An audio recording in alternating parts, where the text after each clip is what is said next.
Bonjour tout le monde, c'est Christian avec vous. Oh là là là là, je vais faire un live et puis il y a des machines, je sais pas si vous m'entendez, d'autres qui arrivent et puis vous allez me dire si vous m'entendez bien parce que là il y a pas mal.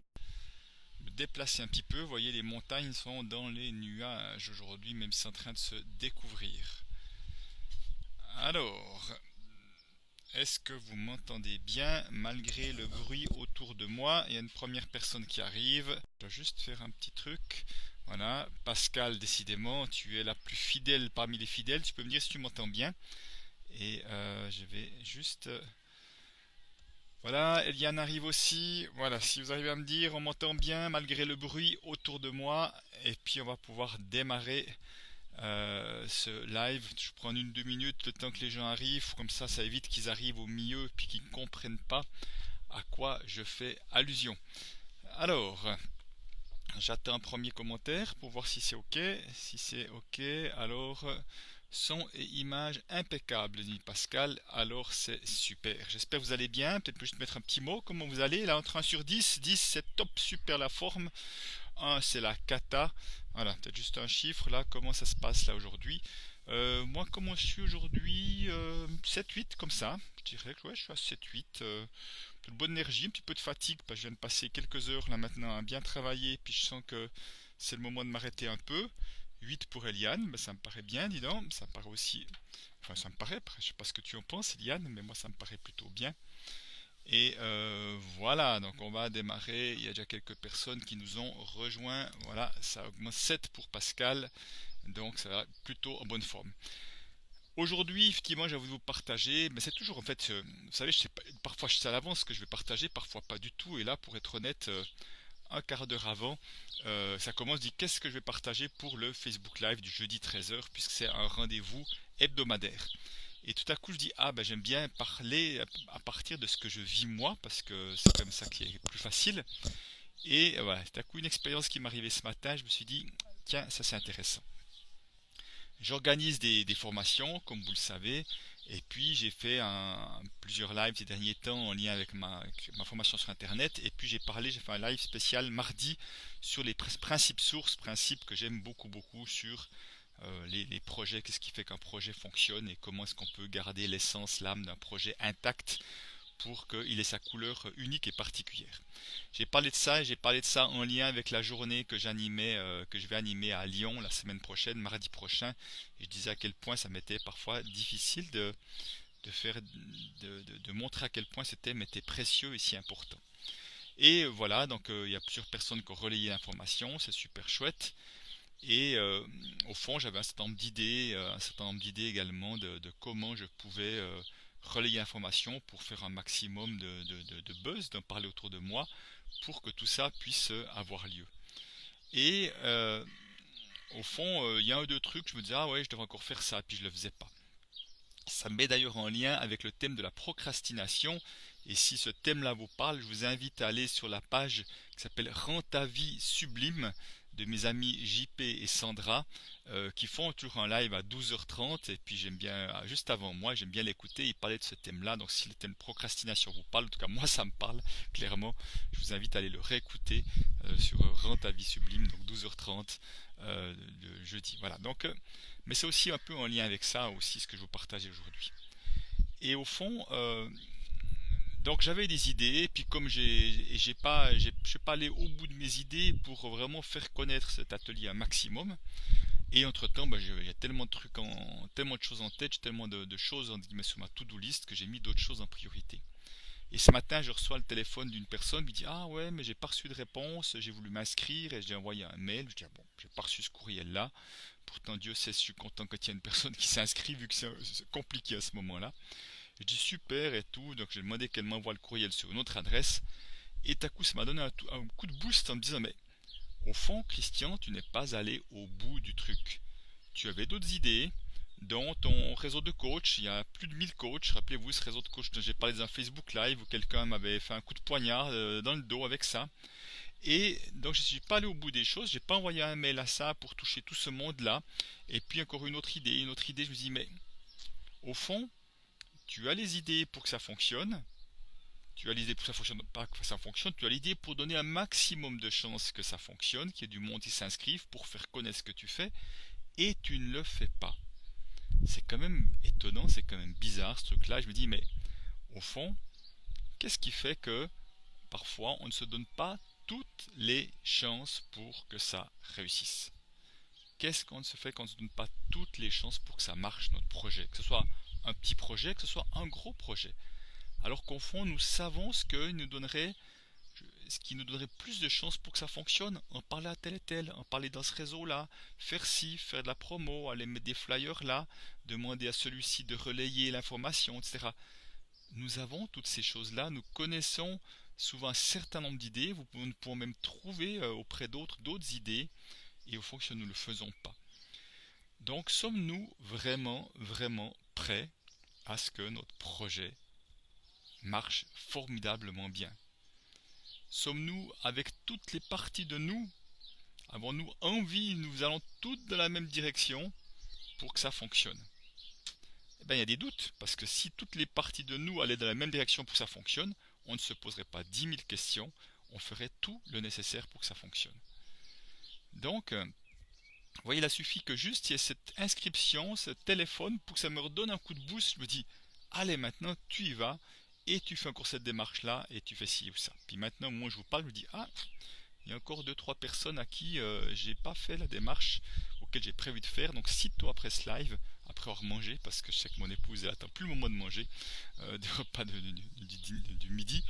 Donc, je vais m'occuper de ça, je vais le noter sur un bout de papier, et c'est ce que je vais faire. Donc, ça vaut vraiment la peine d'aller se poser la question et dire, mais est-ce qu'il y aura un bénéfice secondaire, effectivement, à ce que ça n'ait pas lieu? Est-ce qu'il y a encore une partie de moi qui a tellement peur d'être brillant, qui a tellement peur d'être visible, qui fait que je préfère me cacher? Donc il y a forcément quelque chose qui se cache, autrement il n'y a aucune logique et aucune cohérence si c'est quelque chose qui m'anime, quelque chose que j'ai envie de donner à l'extérieur, quelque chose que j'ai envie de vivre, quelque chose que j'ai envie d'offrir en termes de, voilà, à travers mes compétences, ma couleur, et que je ne me donne pas tous les moyens. C'est qu'il y a ou une partie de moi qui n'y croit pas vraiment, et dans ce cas-là, c'est important d'aller voir qu'est-ce qu'elle a à me raconter, cette partie de moi. Et j'y crois pas vraiment parce que peut-être que quand j'étais jeune, on a dit que j'arriverais pas à grand-chose ou qu'on croyait pas, voilà, que des profs, mes parents, ils croyaient pas vraiment mes capacités et que je suis encore en train de le vivre dans la matière parce que malheureusement j'ai cru ça comme étant une réalité et que inconsciemment je suis encore en train d'être loyal à ce qui a été dit. Hein, voilà, la notion de loyauté, déloyauté, quelque chose que je travaille beaucoup dans mes ateliers. Est-ce qu'effectivement j'ai peur d'être dans mon plein potentiel, d'être brillant parce que plus je suis visible, plus peut-être je peux être critiqué aussi, je peux être jugé aussi, etc. En tout cas, euh, moi ce qui m'a vraiment, je l'ai déjà partagé mais je vous le redis quand même, ce qui m'a vraiment soutenu, ce que j'ai vraiment compris, c'est que à un moment donné, pour passer à, je veux dire, à un autre palier de visibilité que là où je suis aujourd'hui, c'était vraiment le jour où j'ai compris que si j'étais pas prêt à tout recevoir, ben j'étais pas prêt à donner mon plein potentiel. Parce que tout recevoir, bien sûr, quand c'est de la gratitude, quand c'est des merci, ça peut être plutôt agréable, c'est assez facile, même si parfois on peut aussi tout recevoir, peut-être recevoir tellement de messages, de choses qu'on peut avoir peur de se noyer. Et je dis ce mot à dessein pour moi, puis j'ai failli me noyer 2 fois quand j'étais jeune. Donc avoir peur d'être submergé, autrement dit de se noyer, je vois bien que ça peut venir renvoyer à quelque chose. Donc des fois je peux avoir peur de ça, d'être submergé par trop de demandes, trop de ci, trop de choses auxquelles faire face et dont je ne suis pas sûr de pouvoir faire ça. Ça peut être une chose. Mais aussi, je vois en tout cas ce qui me concerne, c'est que si intérieurement j'étais pas complètement prêt à faire face à la critique, parce que plus je serai visible, plus inévitablement je peux déranger potentiellement plus de monde et qui peuvent me le faire savoir, comme je vous racontais l'autre jour cette personne qui avait écrit un mail, voilà, qui parlant de moi dans ce réseau de coach vraiment de manière peu sympathique, plutôt que de venir échanger avec moi et dire ce qu'elle en pensait. Si je ne suis pas prêt à ça, eh ben je ne vais pas être prêt à visible, je vais rester entre guillemets petit, je vais rester dans mon coin, dans ma zone un peu connue, pas prendre de risques. Donc à un moment donné, si j'ai envie que la vie m'offre tout ça, je dois être prêt à tout recevoir. Si je suis dans la protection comme ça, eh ben j'ouvre pas grand les bras pour m'ouvrir à la vie. Si je suis comme ça, oui effectivement, ça peut donner l'impression qu'il y a plus de vulnérabilité, parce que je m'ouvre, y compris mon cœur est visible et ouvert, et en même temps, c'est que comme ça que je recevrai le meilleur. Je ne peux recevoir le meilleur seulement si je suis en capacité, en ouverture, potentiellement à recevoir le pire. Pas comme quelque chose que je vais projeter, mais comme quelque chose qui est possible. Et je crois que dans la vie en général, la vie peut nous offrir le meilleur que si nous sommes prêts à recevoir le pire. Si je veux recevoir que ça, eh ben je recevrai que ça, mais je me saboterai alors qu'il y a tout ça, tout ça, tout ça, tout ça qui m'est offert potentiellement et auquel je ne me suis pas ouvert à ça. Donc pour vous dire qu'au moment où je me suis effectivement, je me souviens de m'être dit un jour, ok Christian, tu es prêt à recevoir des critiques, tu es prêt à ne pas plaire avec une éducation, un fonctionnement, j'ai toujours tout fait pour plaire et que je le fais encore parfois sans aucun doute, que si j'étais pas prêt à ça, j'allais me limiter. Et ce qui est extraordinaire, c'est que vraiment quand ce chemin intérieur, parce que c'est vraiment de moi que c'est passé, est arrivé. C'est là que t'as coup qu'il y a le livre avec Lilou qui est arrivé, c'est là que l'Académie Zéro Limite avec une salle avec 1000 places, il y a eu toute une série de choses qui se sont mises en place qui ont fait qu'il y a eu un palier de plus de visibilité, etc. Certainement qu'il y en a encore un autre, certainement qu'il y a encore une peur derrière qui fait que peut-être il y aura encore autre chose pour m'autoriser à encore plus, chacun, bien sûr chacun à son niveau, chacun en fonction de ce qu'il fait, hein. Tous les métiers qu'on fait ne sont pas forcément là pour être visibles de la même manière et que ce ne veut pas dire que c'est moins bien, hein. J'aimerais que ce soit vraiment très clair pour chacun. Donc je trouve que c'est important d'aller sentir au fond, tant que j'ai encore peur de la critique, c'est quoi? Moi, une de mes blessures, c'est l'humiliation. L'humiliation, donc c'est sûr qu'être visible, être sur une scène, potentiellement c'est dangereux, même si au fond, quand j'y vais aujourd'hui, je ne vois plus ça comme dangereux. Ça dépend des publics, hein. Quand j'ai un public, grand public qui a payé, j'ai pas de crainte. Quand j'ai un public professionnel qui ne savent pas trop, des fois je vois que ça peut plus, un peu plus de stress en tous les cas. Une fois que j'y suis, en général, c'est bien, mais c'est pas tout à fait la même chose non plus.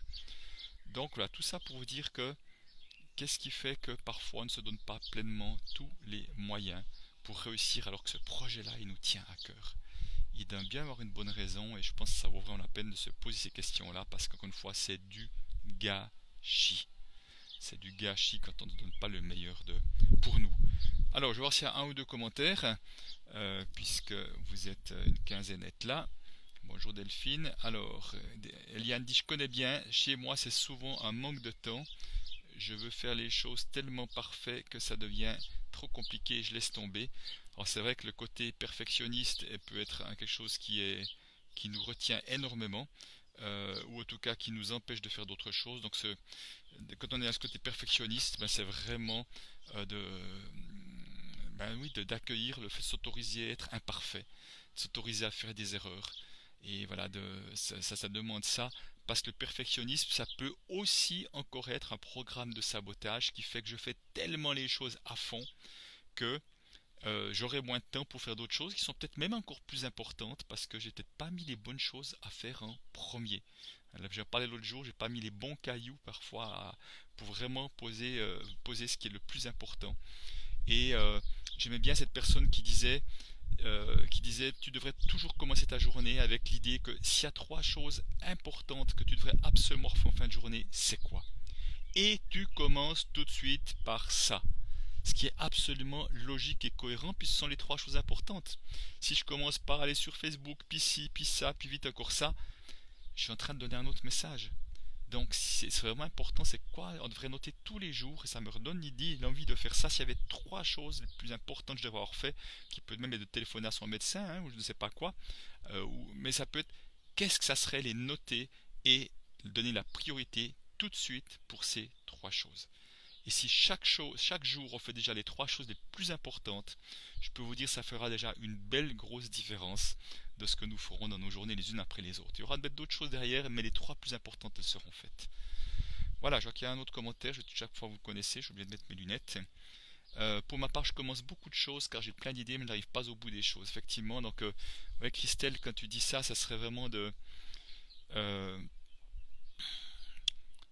comment se donner une forme de contrat que je n'arrête pas quelque chose avant d'avoir fini, en tout cas d'être allé à un certain moment à avoir fini, parce que papillonner, c'est encore une fois une sorte de programme de sabotage. Alors, ça ne veut pas dire qu'on doit forcément aller au bout des choses, mais au bout de ce qu'on se fixe en écrivant un livre.